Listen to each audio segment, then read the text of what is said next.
Allahumma rahamna bil Qur'an.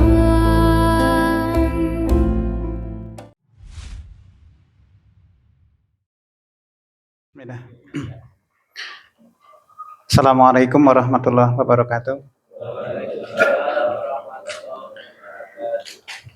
Alhamdulillah wassalatu wassalamu ala Rasulillah wa ala alihi wa sahbihi wa ma walah wala haula wala quwata illa billah. Bapak-bapak, para ayah yang berbahagia, alhamdulillah pada sore hari ini Allah Subhanahu wa taala masih berkenan memberikan begitu banyak kenikmatan untuk kita semuanya. Baik itu kenikmatan keimanan kita, keislaman kita, dan tentu kesehatan serta kesempatan, sehingga pada sore hari ini kita bisa berkumpul di majelis ini. Mudah-mudahan amalan ibadah kita di sore hari ini menjadi pemberat timbangan amal ketika kita menghadap Allah Subhanahu wa taala. Sholawat serta salam mudah-mudahan senantiasa tercurah kepada suri tauladan kita Nabi Muhammad sallallahu alaihi wasallam, pada para keluarga beliau, para sahabat dan pengikut beliau hingga akhir zaman kelak. Amin ya rabbal alamin. Bapak-bapak yang berbahagia, pada sore hari ini kita akan melanjutkan kembali materi yang berkenaan dengan ibadah batin, ya, ibadah batin yang menjadi bagian dari persiapan orang tua untuk membiasakan anaknya memiliki kebiasaan ibadah. Ya.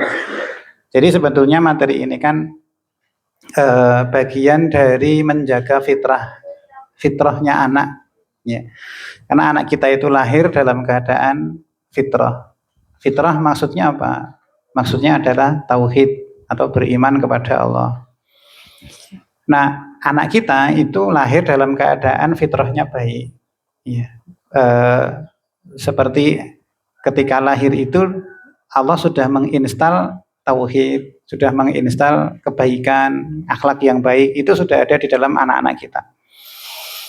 Dan Allah tidak menginstal keburukan di sana. Ya.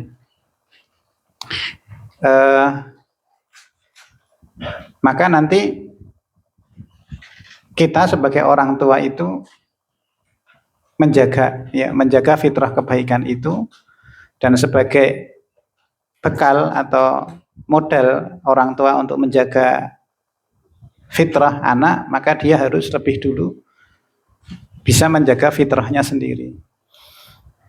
Nah, sebagai modal atau bekal orang tua menjaga fitrah anak adalah orang tua mesti tahu atau mesti mendahului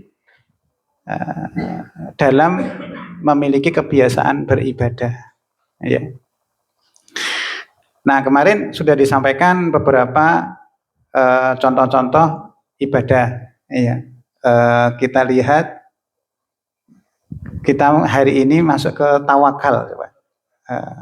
Dalil tawakal.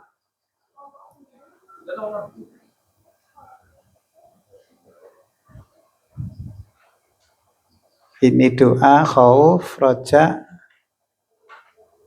Ada dalil tawakal enggak? Enggak ada. Halaman 5, ya, tawakal. Nah itu, ya. Baik. Wa 'alallahi fatawakkalu in kuntum mu'minin. Dan hanya kepada Allah hendaknya kamu bertawakal jika kamu benar-benar orang yang beriman. Ya. Bapak-bapak, kita lihat dulu bukti bahwa tawakal itu merupakan ibadah. Ya. Ingat kembali bahwa ibadah itu adalah satu kata, ya, ismun jami, satu kata yang mencakup likulli ma yuhibbullahu wa yardahu, segala sesuatu yang itu dicintai oleh Allah dan Allah ridho kalau kita melakukannya, itu yang disebut dengan ibadah. Baik itu merupakan amalan yang itu bisa terlihat, terdengar, ataupun yang tidak. Yang bisa terlihat, terdengar berarti amalan tubuh. Ya, contoh sholat. Yang bisa terdengar misalkan dzikir dengan lisan. Yang nggak bisa terlihat berarti amalan batin. Ya, misalkan kemarin disampaikan takut, sabar, ya termasuk tawakal ini itu amalan batin. Tidak nampak dari gerakan tubuh, ya, tetapi yang bergerak, yang berbuat adalah batinnya. Itu makna dari amalan batin. Ya, jadi yang latihan itu tidak hanya fisik saja Bapak-bapak sekalian, tetapi juga hati. Hati itu dilatih. Sabar itu bukan masalah fisik, tetapi sabar itu masalah hati.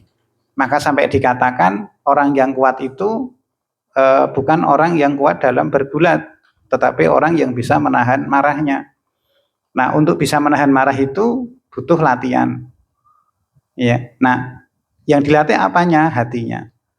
Maka tadi disampaikan ya, ibadah itu bukan hanya sekedar sholat, puasa, zakat, tetapi segala sesuatu, ya, segala sesuatu yang itu dicintai dan diridhoi oleh Allah Subhanahu wa taala. Baik itu yang berupa lahir maupun batin, ya. Yang lahir itu bisa berupa tindakan badan ataupun ucapan. Yang batin itu bisa tindakan batin ataupun ucapan batin. Ucapan batin kemarin disampaikan kalau Bapak-bapak ditanya Allah itu berapa? Satu. Ya benar. Nah itu kita membenarkan dalam hati, itu namanya ucapan batin. Beda dengan perbuatan batin. Kalau perbuatan batin itu misalnya sabar, nah itu perbuatan batin. Takut itu bukan perbuatan fisik, tetapi perbuatan batin, hati. Jadi rasa takut itu tidak ada di dalam badan, tetapi di dalam hati.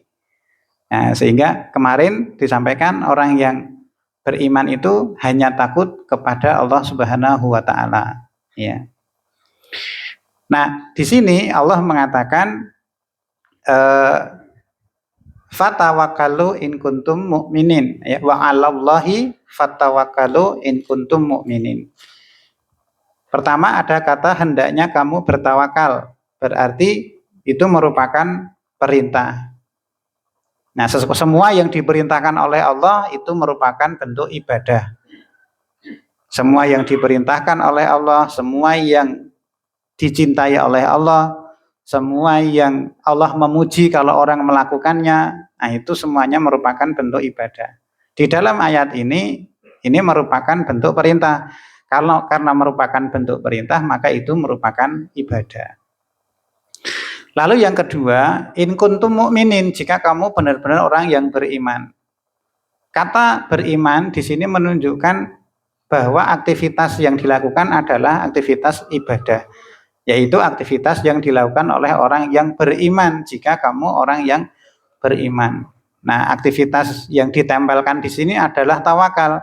Artinya tawakal itu dilakukan oleh orang yang beriman. Otomatis perlu satu iman untuk orang itu bisa tawakal. Ya.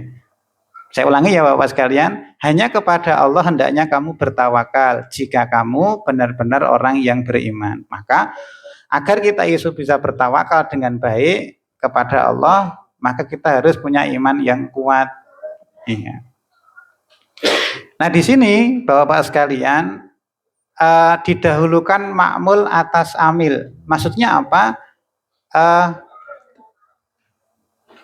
Yang didahulukan itu adalah Allahnya, bukan perbuatan tawakalnya. Maka dikatakan di sini wa 'alallahi duluan, baru kemudian disusuli fatawakalu. Bukan tawakal yang didahulukan kemudian kepada Allah, tetapi kepada Allah itu didahulukan daripada penyebutan perbuatan tawakalnya. Persis seperti di dalam surat Al-Fatihah. Iyyaka na'budu wa iyyaka nasta'in. Nah itu iyyaka dulu. Iyyaka na'budu, iyyaka nasta'in. Nasta'innya itu disebutkan setelah iyyaka. Sama dengan ini Bapak-bapak sekalian. Wa 'alallahi disebutkan dulu. Terus ngapain? Fatawakkalu. Kalau di Al-Fatihah, iyyaka kepada Allah ngapain? Na'budu. Iyyaka ngapain? Nasta'in. Maknanya apa? Ketika disebutkan kepada Allah duluan, berarti tidak ada yang selain Allah. Jadi sudah dibatasi sejak awal. Pokoknya hanya kepada Allah saja. Apa? Tawakal. Hanya kepada Allah saja. Apa? Beribadah. Minta tolong. Nah, seperti itu. Jadi itu kenapa kok disebutkan didahulukan makmulnya atas amil. Ya didahulukan objek tempat kita menunjukkan tawakal daripada perbuatan tawakalnya. Ya. Bapak sekalian, tawakal itu apa? Tawakal itu bersandar dan menyerahkan segala urusan kepada Allah dengan melaksanakan sebab-sebab yang diizinkan secara syar'i, baik mengambil manfaat ataupun menolak madarat. Itu definisi dari tawakal. Ya, menyerahkan segala urusan kepada Allah. Jadi tidak kemudian pasrah totalitas, tetapi dengan melaksanakan sebab-sebabnya. Orang itu dikatakan boleh bertawakal atau pasrah kalau dia sudah berusaha, maka lalu itu bertawakal. Tidak dikatakan tawakal kalau dia tidak berusaha terlebih dahulu. Nah, mewakilkan urusan kita kepada Allah maknanya adalah mewakilkan hasilnya itu kepada Allah Subhanahu wa taala. Nah, kalau kita sudah wakilkan urusan kita itu kepada Allah, maka apapun hasilnya itu adalah dari kehendak Allah Subhanahu wa taala. Kita tahu Bapak-bapak sekalian, tiap hari kita memuji Allah, alhamdulillahirabbil alamin. Segala puji bagi Allah. Maka pujian itu menunjukkan bahwa tidak ada satupun perbuatan Allah itu yang tercela. Alhamdulillah itu milik Rabbul Alamin. Rabb itu adalah zat yang maha mengatur urusan kita, yang mematikan, yang mengangkat sakit, yang memberi rizki dan seterusnya.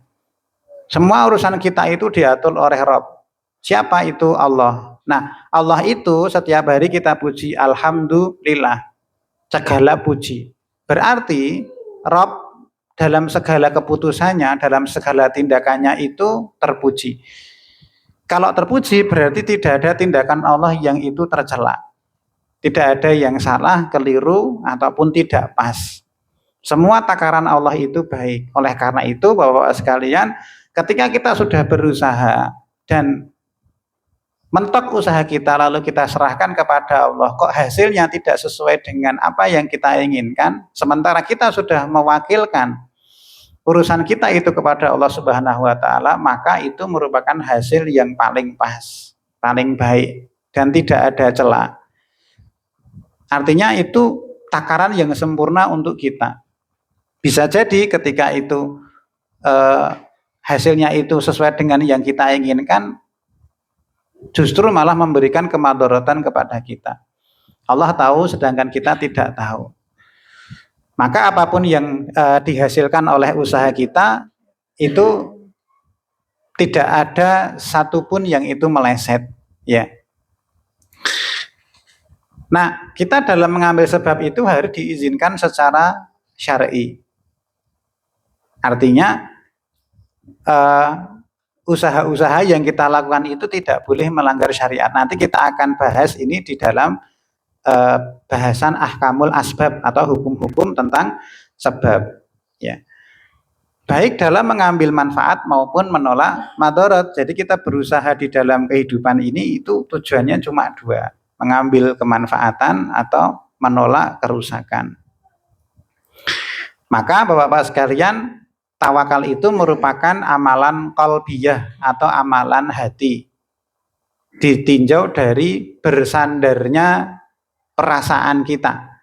Tetapi ditinjau dari pengambilan asbabnya, maka itu amaliyah badan.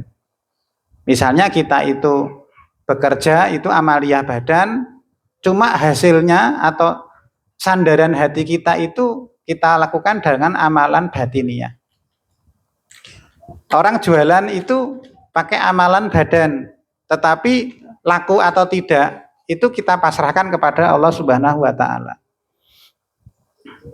Iya. Nah, hasil dagangannya itu tadi laku, tidak laku, untung, rugi. Nah, itu Gusti Allah Pak itu yang menetapkan. Baik untung maupun rugi itu itu semuanya baik. Ya, itu semuanya baik dan pas untuk kita semuanya. Nah, karena tawakal itu merupakan ibadah, maka kita perlu rinci. Ya. Yang pertama, hukum tawakal kepada Allah itu jelas, yakni ibadah dan merupakan bentuk tauhid jika kita tujukan kepada Allah Subhanahu wa taala.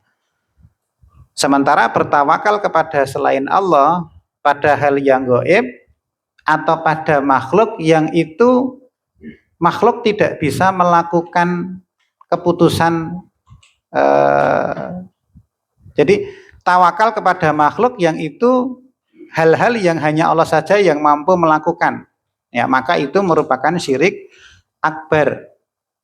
Misalnya kita tawakal kepada orang yang mati, berserah diri kepada orang yang mati, berserah diri kepada orang hidup, tetapi pada perkara-perkara yang itu hanya Allah saja yang mampu melakukan. Misalkan tawakal kepada dokter, bahwa dokter itu mampu menyembuhkan sakit. Jadi hatinya itu penuh pasrah kepada dokter, kepada tabib, kepada terapis. Kalau orang-orang tersebut dalam profesinya itu bisa menyembuhkan sakit keluarga kita atau kita sendiri, nah maka itu hukumnya syirik akbar, ya, bisa mengeluarkan seseorang dari agama Islam, ya, karena ketawakalan yang penuh kepada makhluk, pada hal-hal yang hanya Allah saja yang mampu melakukan. Tawakal pada makhluk, pada kelancaran rezeki, ya, keselamatan hidup, nah itu merupakan hal-hal yang sifatnya syirik akbar dan itu tidak boleh kita lakukan. Kemudian yang kedua, bertawakal pada sebab-sebab yang dohir, tetapi hatinya masih bersandar kepada Allah. Contohnya apa Pak? Pakai jimat. Iya. Pakai jimat yang itu kita meyakini bertawakal pasrah kepada jimat itu, tetapi kita yakin Allah itu menurunkan rezekinya lewat benda itu. Atau kalau yang keseharian kita ya misalkan kita naik kendaraan bis, ada sopir, nah kita batin kita itu ada rasa ketenangan pasrah sama sopirnya. Ada satu bagian ketenangan bersandar pada sopirnya, maka itu disebut dengan syirik asghar. Iya. Ya tetap yakin kalau Allah itu yang akan menyelamatkan, tetapi ada bagian ketenangan dalam hati kita terhadap sopir itu. Bedakan Pak kalau kita mengambil sopir yang ahli dan sopir yang tidak ahli. Ketika kita mengambil sopir yang lebih ahli, itu merupakan bagian dari ikhtiar. Ikhtiar itu bahasa Indonesianya adalah memilih Pak. Bukan berusaha ya, tapi memilih. Hal-hal yang sifatnya ikhtiari itu maknanya hal-hal yang sifatnya kita boleh memilih. Bukan berusaha, kalau berusaha itu kasbiyah, bahasa Arabnya kan itu. Nah, kita memilih sopir yang lebih ahli itu merupakan bagian usaha, bagian ikhtiar memilih. Tetapi kita tidak boleh di dalam hati kita itu ada rasa pasrah kepada sopirnya. Bahwa sopir itu mampu menyelamatkan kita sampai tujuan. Karena apa? Karena menyelamatkan kita sampai tujuan itu ya hanya Allah Subhanahu wa taala. Begitu ada satu bagian di dalam hati kita, keyakinan meskipun kecil, kalau sopir itu mampu menyelamatkan kita sampai tujuan, maka itu hukumnya syirik asghar. Jadi ada cuilan sedikit gitu Pak. Ya, oke. Itu yang kedua. Nah, cara melihatnya itu biasanya kalau di tengah-tengah itu sopirnya gagal, kita marah-marah sama sopirnya. Jadi kita sudah ngambil sopir yang canggih ya, yang ahli, kemudian di tengah jalan itu ada satu halangan, terus nggak jadi sampai ke tujuan, terus kita marah-marah sama sopirnya. Nah itu ada satu bagian tawakal kepada sopir. Kayak misalnya kita sudah hire satpam, security, kemudian kemalingan. Lah, yang disalahkan habis-habisan itu si satpamnya itu, security-nya. Nah itu ada satu indikasi kalau kita itu, orang itu tawakal kepada security-nya itu. Iya. Nah, maka memang susah ya Pak untuk melatih, maka ikhlas itu kan pahalanya sangat luar biasa. Bahkan orang yang bisa tawakal secara penuh itu Allah Subhanahu wa taala janjikan masuk surga tanpa apa Pak? Tanpa hisab, tanpa azab. Iya, tanpa hisab, tanpa azab. Ya, hadisnya diriwayatkan oleh Imam Bukhari dan Imam Muslim. Saya bacakan, ini hadisnya agak panjang. Saya bacakan terjemahannya, Bapak sekalian. Telah dipertunjukkan kepadaku umat-umat, maka aku melihat seorang nabi dengan beberapa orang. Jadi ada nabi, Bapak-bapak sekalian, yang itu pengikutnya cuma sedikit.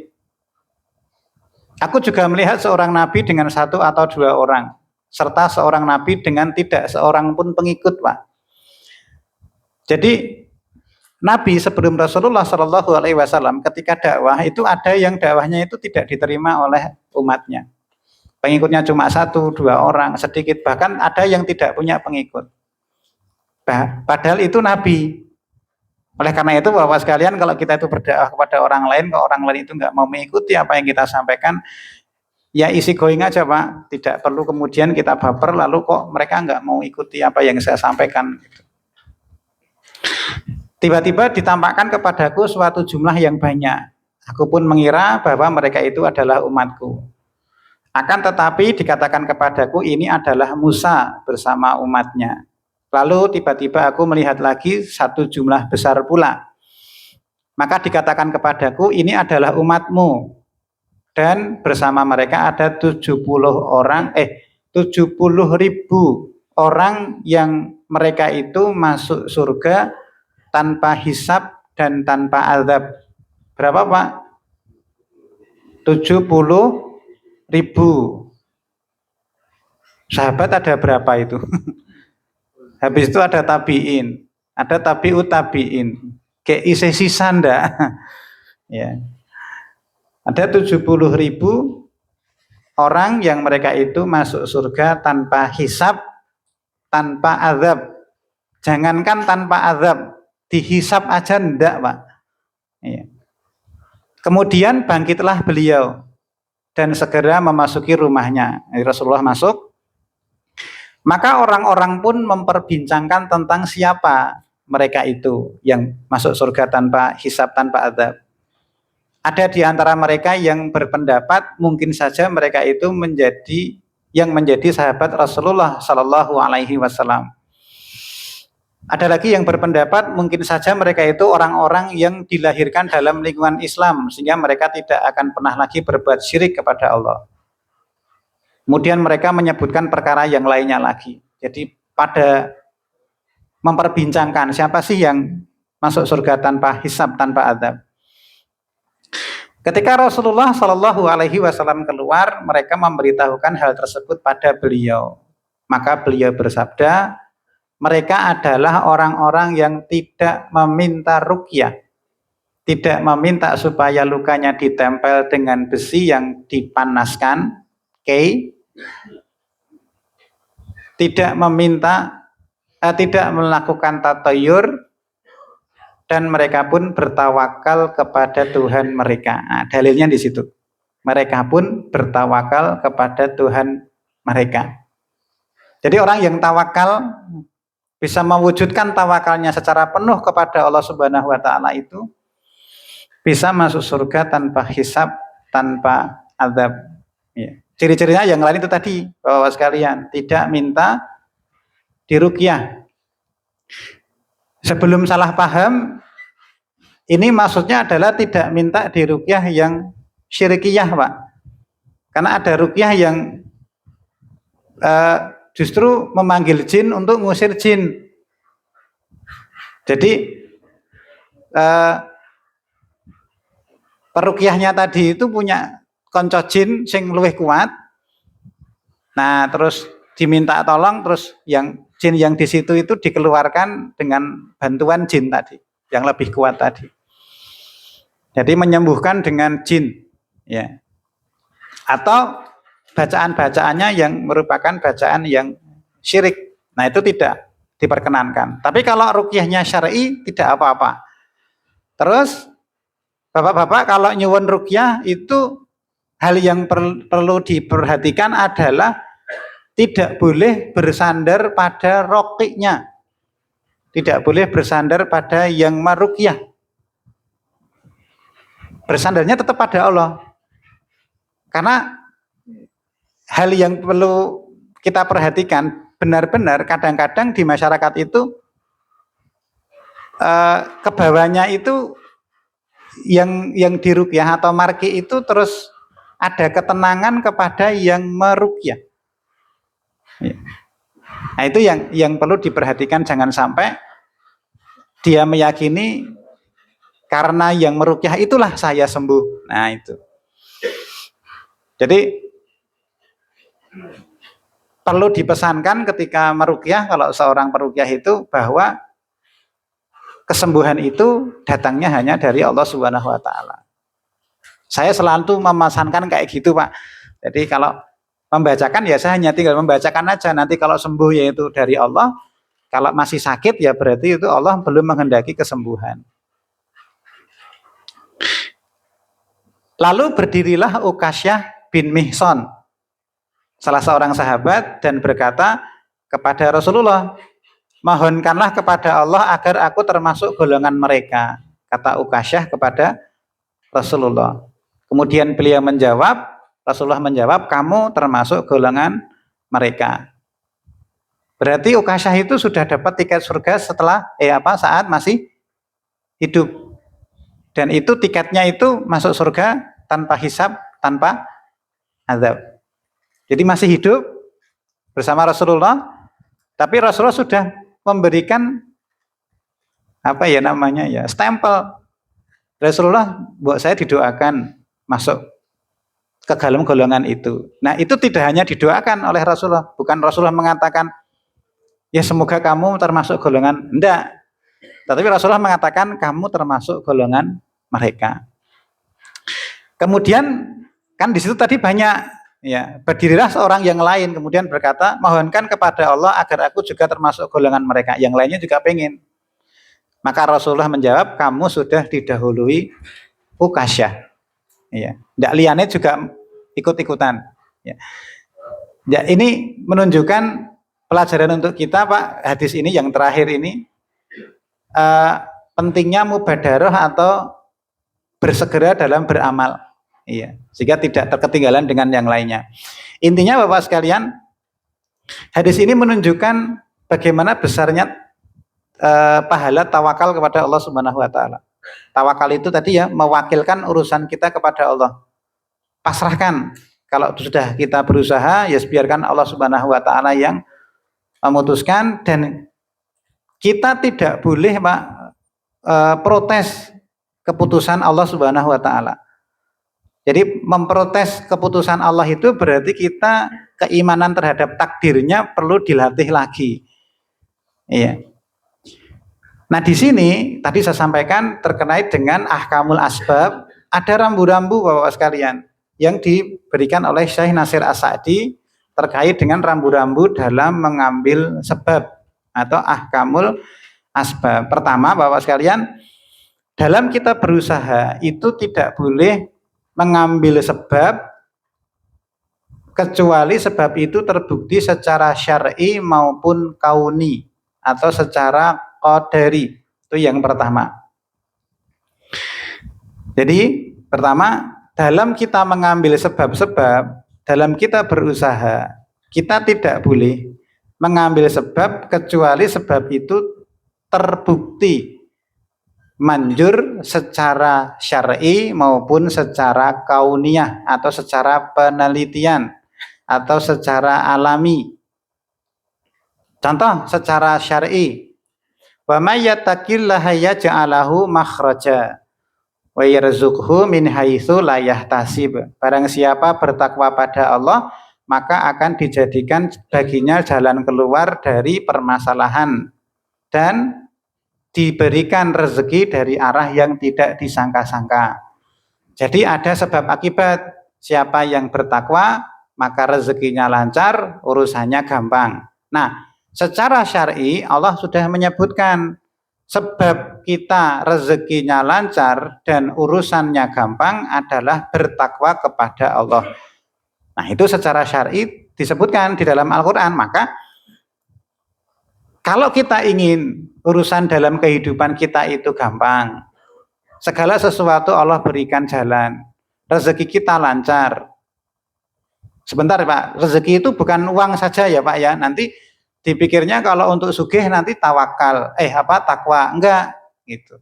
Rezeki itu maknanya segala sesuatu yang Allah berikan kepada kita, kemudian itu bermanfaat dalam kehidupan dunia kita. Lalu kita manfaatkan sehingga bisa bermanfaat dalam kehidupan akhirat. Nah, caranya dengan apa? Wa may yattaqillah, barang siapa bertakwa, maka mengambil sebab bertakwa itu secara syar'i dibenarkan. Agar apa? Agar rezekinya lancar, agar urusannya dipermudah. Nah, kosok wangsulipun kesebalikannya Pak, berarti kalau ada orang yang rezekinya terhambat, urusannya susah, berarti itu sebab dari lawan dari takwa, yaitu durhaka, kemaksiatan yang dilakukan atau dosa-dosa. Sehingga jalan keluar dari rezeki yang terhambat dan urusan yang sukar pertama kali adalah jalan keluarnya lewat istighfar. Kenapa? Karena itu muncul karena dosa. Iya. Nah, istighfar itu pembuka pintu takwa. Nah, istighfar dulu, kemudian muhasabah, lalu dicari di mana dosa saya kok ada musibah 1, 2, 3, 4 itu. Itu secara syar'i. Secara kauni itu apa? Secara kauni itu secara ilmu pengetahuan, secara pengalaman, secara indrawi itu terbukti untuk membakar kita menggunakan api. Nah, itu secara indrawi terbukti. Agar kita sampai tempat tujuan lebih cepat, berarti menggunakan sepeda motor atau kendaraan daripada berjalan. Nah, itu terbukti secara kauni, secara indrawi. Namun Bapak sekalian, dalam mengambil sebab secara kauni ini, itu tidak boleh menggunakan sebab yang melawan syariat. Misal, agar dapat rezeki, agar dapat uang bisa dengan cara mencuri. Nah, mencuri itu secara penelitian bisa mendatangkan uang. Korupsi misalkan ya, yang tidak, yang nyurinya tidak pakai tangan ya, itu pakai tanda tangan itu kan biasanya. Itu terbukti Pak, secara kauni itu terbukti, tetapi itu merupakan cara yang haram, maka itu juga tidak boleh. Jadi ngambil sebab untuk berusaha itu yang pertama secara syar'i terbukti, yang kedua secara kauniyah, secara penelitian indrawi itu juga terbukti mampu memberikan akibat.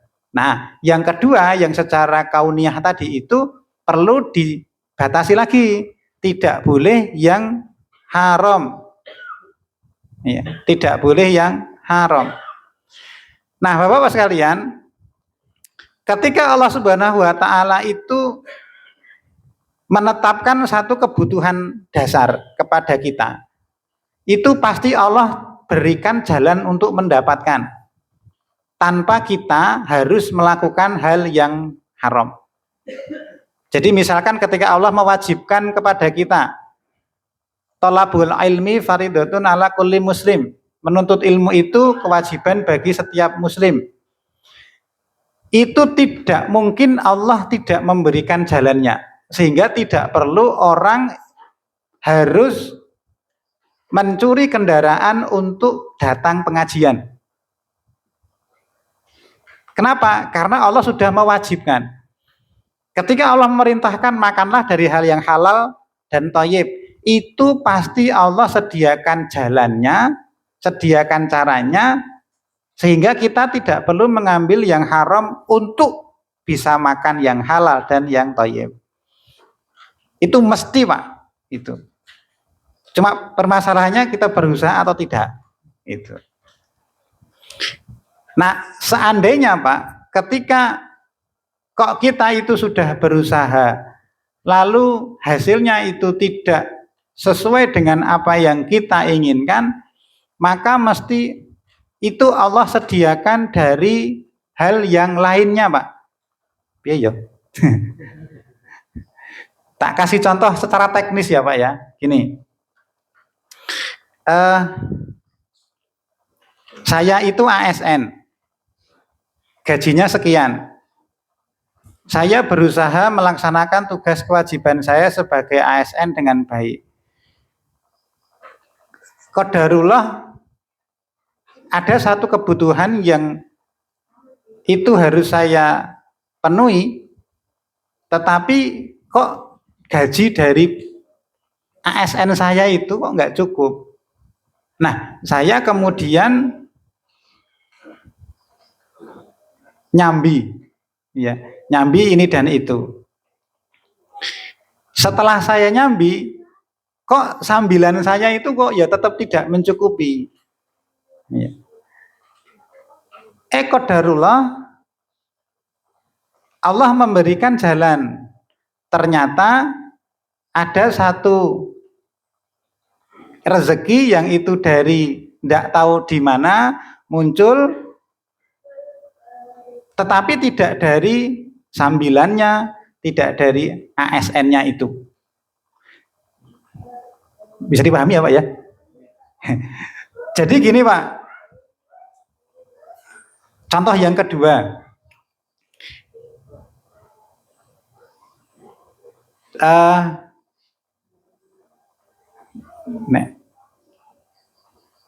namanya tukang apa ya yang suka jualan mie dok-dok itu apa sih? Ya penjual ya, penjual mie dok-dok itu kalau lewat di depan saya dia cerita anaknya itu kuliah dan seterusnya, itu nek dipikir-pikir usahanya mie dok-dok itu ndak nyukupi Pak untuk membiayai anak-anaknya kuliah dan sekolah. Cuma kenapa anak-anak mereka itu, anak-anaknya dia itu bisa berprestasi dan bisa lulus? Ternyata kuliahnya yang selesai itu tidak selesai karena dibiayai dari mie dok-doknya, tetapi di UNY itu ada bidik misi yang anaknya itu gratis kuliah, dapat sangu 1,5 juta per bulan. Tuh. Nah itu bukan karena dia jualan mie dok-dok tadi. Cuma Allah Subhanahu wa Ta'ala itu tahu, oh dia sudah berusaha, dia berjualan, maka rezekinya itu tidak dihitung dari jualan mie dok-dok atau nasi goreng dok-dok tadi, tetapi Allah berikan cara yang lain agar anaknya itu bisa lulus. Makanya ketika kita itu kok kehidupan kita kadang-kadang kok kurang saja itu, maka kita berusaha Pak, berusaha menggunakan cara apapun. Nah, nanti Allah yang akan melihatnya. Terus kemudian memberikan satu arah rezeki yang itu mencukupi apa yang kita inginkan. Iya. Nah, itu yang pertama. Iya. Harus terbukti secara syar'i, harus terbukti secara kauniyah. Sebentar Pak, laning jarene ada orang yang tidak terbukti, tidak menggunakan hal yang kauniyah tapi kok berhasil. Misalnya gini Pak,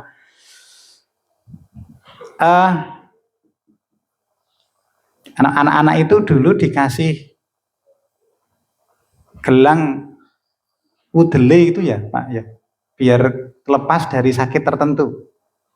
Misal atau digelangi tangannya. Terus ternyata anak itu bisa sehat. Nah, itu dipastikan bukan berasal dari benda yang itu dikalungkan. Nek dulu itu ana jenengane singgul, Pak. Misalkan tetanggane itu meninggal, terus cah cilik iki dikai singgul nggon sini. Ya. Kenapa? Biar tidak kena sawan. Itu. Nah, yang sekarang bisa jadi bentuknya berubah. Misalkan bayi dikasih gelang, yang itu gelangnya ono bawangnya dan seterusnya apa. Yang itu tujuannya agar mendatangkan kesehatan.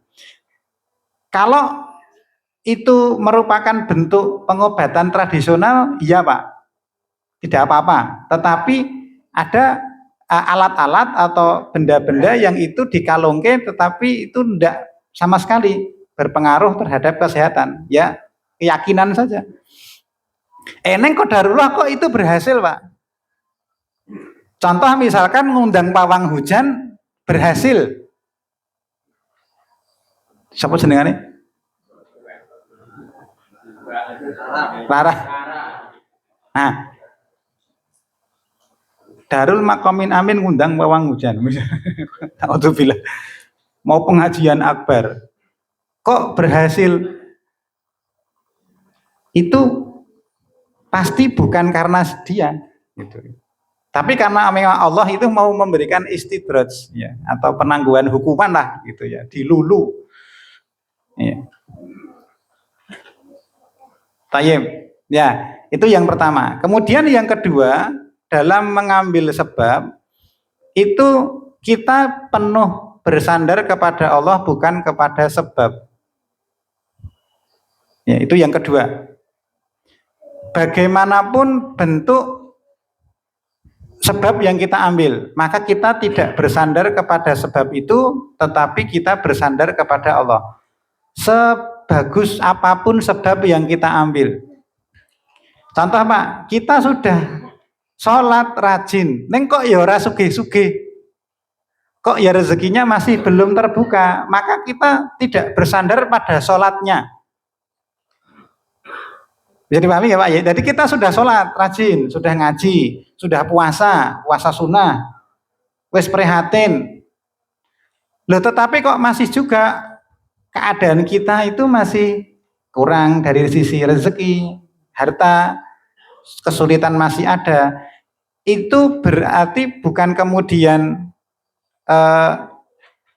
dalil tadi itu keliru. Kita bersandarnya bukan pada sholatnya, bukan pada puasanya, tetapi tetap bersandarnya kepada Allah. Sudah ngeleske anak ke bimbel, kok nggak masuk SMP atau SMA yang diinginkan? Padahal secara kauniyah itu bimbing belajar yang paling bagus. Anak kita sudah kita privat di rumah. Qadarullah itu tidak terlaksana, maka tawakal kita tidak kepada bimbel tadi, tetapi tetap kepada Allah Subhanahu wa Ta'ala. Sekuat apapun sebab yang kita ambil. Nah, itu yang kedua. Lalu yang ketiga, betapapun kuat sebab kita ambil, itu tidak akan memberikan pengaruh kecuali dengan takdir dari Allah Subhanahu wa Ta'ala. Ya, itu tiga hal. Rambu-rambu dalam kita mengambil sebab dalam kehidupan kita. Yang ketiga bahwa sekuat apapun kita mengambil sebab, itu tidak akan pernah bisa terwujud tujuan kita kalau Allah tidak menghendaki. Misalnya, benar Namrud itu membakar Ibrahim menggunakan api. Secara kauniyah, secara ilmu duniawi itu betul, membakar itu dengan api. Tetapi Allah tidak menghendaki terbakar, jadi ya tidak terbakar. Maka sekuat apapun sebab yang kita ambil itu tidak akan pernah memberikan dampak dalam kehidupan kita kecuali atas kehendak Allah Subhanahu wa taala. Iya. Nah, itu 3 rambu-rambu, Pak. Ketika kita mau mengambil sebab-sebab dalam kita berusaha. 1, harus ada dalil syar'i, baik itu di dalam Al-Qur'an maupun di dalam hadis. Yang pertama, tapi yang B harus terbukti secara kauniyah atau secara penelitian itu memberikan dampak. Yang itu wajib kita ngambil sebab yang halal. Tidak boleh mengambil dengan cara yang haram. Nah, itu yang pertama. Terutama bapak-bapak yang berkewajiban mencari nafkah. Nah, itu jangan sampai ada sedikit pun uang itu masuk ke dalam kantong kita itu dengan cara yang tidak halal. Lalu yang kedua tadi, bersandar kepada Allah, tidak pada sebabnya. Tidak boleh hati kita itu tenang pada sebab yang kita ambil.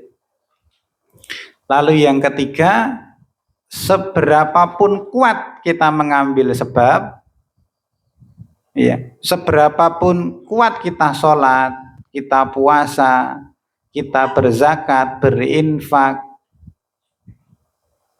untuk prihatin mendidik anak, seberapapun kuat kita mendidik anak, itu tidak akan pernah bisa memberikan pengaruh kesolehan kepada anak kita kecuali Allah memberikannya. Jadi tidak tentu, Pak, kita itu berusaha mati-matian untuk didik anak lalu dapat anak solih ataupun solihah. Wes ini sudah dijagani dari awal dulu ya, Pak, ya. Biar kenapa? Biar besok tidak terlalu gelo. Jarene didik anak itu orang tuanya harus soleh dulu. Saya sudah sholat, sudah puasa, sudah ngaji, parenting 1 bulan sekali datang, SPP ya tidak terlambat. Nyatanya anak saya kok nggak jadi. Kembalikan ke yang ketiga tadi, Pak. Seberapapun kuat kita ngambil sebab, kalau Allah tidak menghendaki ya tidak jadi, Pak. Itu. Terus ketika kita gagal, dalam tanda kutip, kita melihat anak kita tidak sesuai dengan apa yang kita cita-citakan, apakah itu merupakan bentuk kegagalan? Tidak. Iya, tidak sama sekali. Kapan berhasilnya? Ketika kita sudah berusaha. Maka tidak perlu terlalu gerantes hati kita ketika melihat anak kita tidak seperti yang kita cita-citakan, sementara kita sudah berusaha mewujudkan itu. Yang keliru kalau kita setengah-setengah, nah itu yang tidak boleh. Nah itu baru kemudian kita mikir ya, untuk introspeksi. Baik, itu berkenaan dengan tawakal. Waktunya sampai jam berapa ya? Sudah habis ya? 5 menit lagi. Oh, 5 menit. Ya, alhamdulillah. 5 menit lagi, saya teruskan. Dalil itu tawakal. Kemudian kita lanjutkan rahbah, khusyuk. Ya, ada 3. Maka kami memperkenankan doanya dan kami anugerahkan kepadanya Yahya dan kami jadikan istrinya dapat mengandung. Sesungguhnya mereka adalah orang-orang yang selalu bersegera dalam mengerjakan perbuatan-perbuatan yang baik dan mereka berdoa kepada kami dengan harap dan cemas. Wa yad'unana raghaban wa rahaban. Raghbah itu harap, rahbah itu cemas. Harap itu seperti rojak tetapi lebih kuat. Rahbah itu takut kalau tidak dikabulkan. Wa kanu lana khasyiin mereka adalah orang-orang yang khusyuk. Ya. Nah, ini menunjukkan ibadah karena Allah Subhanahu wa taala memuji orang yang melakukannya atau melakukan ibadah rahbah khusyuk. Iya. Nah, definisi rahbah tadi sudah saya sampaikan, sama dengan harap tetapi memiliki kekuatan yang lebih tinggi atau lebih kuat, yaitu rahbah pakai ghain, kemudian rahbah atau cemas. Cemas itu khawatir, takut kalau doanya itu tidak dikabulkan. Lalu yang ketiga adalah khusyuk. Ya, khusyuk itu rasa takut yang menetap dalam hati. Nah, itu rasa khusyuk. Maka kalau orang yang khusyuk itu salatnya itu tidak banyak bergerak. Ya, khusyuk. Khusyuk itu khauf berdasarkan ilmu. Kalau khauf itu karena azab dari Allah, takut karena azabnya Allah, itu namanya khauf, takut. Kalau khusyuk, khasyah, nah itu takut kepada Allah tidak karena azabnya tetapi karena sifat-sifat yang ada pada Allah, sehingga melahirkan satu ketenangan, khusyuk. Maka orang yang punya ilmu tentang Allah, dia itu akan khasyah kepada Allah, sehingga ketika sholat itu bisa khusyuk. Nah, maka Pak, caranya agar sholat khusyuk itu adalah ma'rifatullah, atau kita mengenal Allah dengan baik, sehingga kita itu ketika sholat itu tahu kita itu menghadap siapa toh. Oh, menghadap Allah. Allah itu sifatnya seperti apa, dan tergambar. Maksud tergambar itu bukan kita mempersonifikasikan. Maksudnya adalah antak budallaha ka'annaka tarahu fa illam takun tara fa innahu yaraka. Beribadalah seperti kamu melihat Allah, tapi jika tidak maka merasalah Allah melihatmu. Nah, ini akan bisa terwujud kalau kita mengenal Allah dengan baik.